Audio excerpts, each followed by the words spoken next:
What's going on, Internet? It's your boy Nick from Sick Till Death, bringing you another episode of Behind the Screen.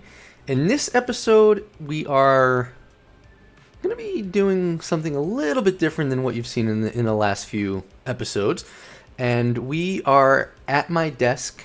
We are going to take a look at some of the auxiliary supplemental documents, if you will, that I have, that I also use in preparation for my upcoming D&D session. So we have a date, and once we get out to that like 2 to 3 week time frame, that's usually when I like to open these documents, take a look at what I have prepared, what I may need to add or delete from those documents. So in this episode, this is going to be more of the, as I said, auxiliary documents. I have a document of the history, and I also have a magical items document. We're going to get into that stuff first, and then in the next episode, we're going to get into more of the meat and potatoes, the real good bits of the story and the world that my players and I inhabit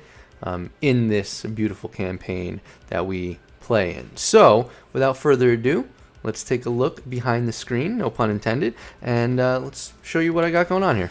Okay, so first and foremost, I guess the best thing I can do is kind of just show you, explain to you what is going on my screen, because right now you're seeing something. It's a document. It's called The History of Haven. And for those of you who don't know, Haven is the world that I basically run my games in. It's the world that my players inhabit. It's the world that we tell this amazing story that I call Dawn of the New Age. Now, I also run one-shots, side campaigns with either people who are new to D&D who want to try it for the first time. I have a campaign with my nephews that I run. Everything is run in this world of Haven. Sometimes I will take certain supplements or ideas from different worlds, different publications, whether it be Wizards or even some stuff on DM's Guild, all of those sort of places, and I kind of incorporate them, alter them into my world. Mainly I like to do that just because I like to make things my own, and might be a little bit more work on my side, but for me it's more fulfilling, and I think for my players it's a little bit more fulfilling because the information isn't as easy to get. They could do a search on a certain god that I may have in my world, but my information about the god that lives in my world is different than what they're going to see in a Google search, right? So basic explanation as to why I do what I do. Now, what you're seeing here is kind of the creation myth. I don't want to get too much into detail because this can be unpacked in a whole other episode, or not even a behind the screen episode, but maybe a different series altogether as to what the world of Haven is. Basically, there were these two beings, Torul and Elanthium. Elanthium representing light and Torul representing darkness. There's kind of this yin-yang dichotomy that I have going here. And they were brother and sister. And it's crazy. This creation myth, if any of you follow or watch the show Supernatural, there was kind of a similar theme, which I didn't really borrow. It was just kind of something that I had created, and then years on down the road, Supernatural had this kind of story with the darkness. If any of you are familiar, if you're not, check out the show. It's super fucking awesome. But basically, this brother-sister duo was growing tired of their own existence, and what they did was they kind of sacrificed themselves in an effort to create existence. And this sacrifice basically created the gods, it created the cosmos, it created the universe, and in turn, the gods then created mortals. The mortals were taught how to tap into magical resources. They were taught how to create things of their own. And then that led to where we are in this day and age. There's a lot to kind of basically fill in those gaps. There's, I want to say, at least 3,000 to 4,000 years of history that goes in between that. And like I said, that can go into its own episode or another series where I kind of go into the history of Haven. Haven was a world that I created back when I was in high school. My friends and I ran a D&D campaign back then, and the world that I am basically running now is 800 or so years after that campaign. So there's a lot that went on. There were 2 sort of cataclysms or catastrophic events. There is a lot here, but this I usually have open in the event that I need to reference it quite quickly. Oftentimes when I'm reviewing session notes for an upcoming session, there's either God talk, but also what I have in here is, here I have a list of the gods, their holy symbols, their normal alignments, although it doesn't necessarily translate. And then I also have like their realms or the planes of existence in which they inhabit. On top of that, though, I have lore. A lot of my group like to do research. They like to tap into their well of knowledge. So if they roll a religion check and they roll really high, sometimes I want to have this stuff at my disposal so I kind of know what I'm going to say. So I'll usually have, and I kind of have this in my DM binder, which I have here to my left as well. I'll have all of this stuff printed out, ready to go to in case of one of those rolls or research sessions, right? So on top of the god-like lore, there's also like lore I have here. Like I said, my lore is a bit different than the average lore that you're going to find in a Forgotten Realms publication or a simple search on Google. I also have basically like the world of Haven. I have kind of these org charts. Here is a kind of organized crime group that our adventurers, the task force, have been tracking and clocking since the inception of this campaign. And to give you a very little bit of background, I might do this in another video as well, but this campaign was not originally my own. This was a group of friends from work. We all kind of came together. Our friend Kevin was running the campaign at that time. He is originally from Canada. He was living here in the States, basically working out of our headquarters of the organization that we all worked in at the time. He eventually moved, and we stopped playing for about a year, 2 years. It was a while. I was missing something in my life at that point. Tell me. I need something. I mean, I got this giant gaping hole inside me. Oh. And that thing was D&D, for sure. I enjoyed playing, but this brought me back to when I was a DM. And, with my life experience all those years ago, and also everything that I gained in experience leading up to this point, I was like, fuck it, I'm going to be the DM. Look at me, sure.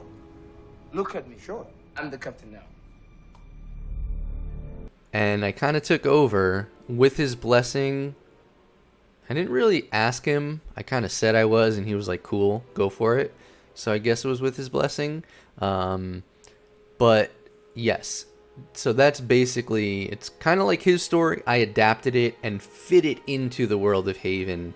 Luckily, we only had done like 3 or 4 sessions, so it was easy to do. And also, that's kind of why I did this New Age, theme behind the campaign. I knew that there was a second cataclysm that kind of reshaped the world. So it was easy enough to adapt that, right? So what you're seeing on the screen here is basically like the diplomatic, I guess you can call them, relationships between various countries and races. And then also on this page here we have the Grand River, and I'm not too worried about my players seeing this because they are going to get this page soon in their upcoming session, as they are in Sylvanest City. They're about to discuss these things with the Sylvanest Assembly, so I'm not too worried about them seeing this ahead of time. That's fine. But I'm gonna get into this in more detail when I do kind of a rundown of the campaign so far. There's a lot to unpack here. I can't get into all of it without taking 44 hours of this video, and we're not going to do that. But basic explanation as to this document. It is a living, I like to use that term, a living document, because while some of these things won't change, there's things that I add on to this. There's these 2 factions of dragons that the group is beginning to learn about. They killed Frostbane in an episode. Unfortunately, there was a technical issue with that recording, so I'm going to do a kind of narrative breakdown of what happened. You're going to learn about Frostbane. They don't know too much about the concordance of the scale, but they learned about this beauty known as Pyridine, the Empress of Arson.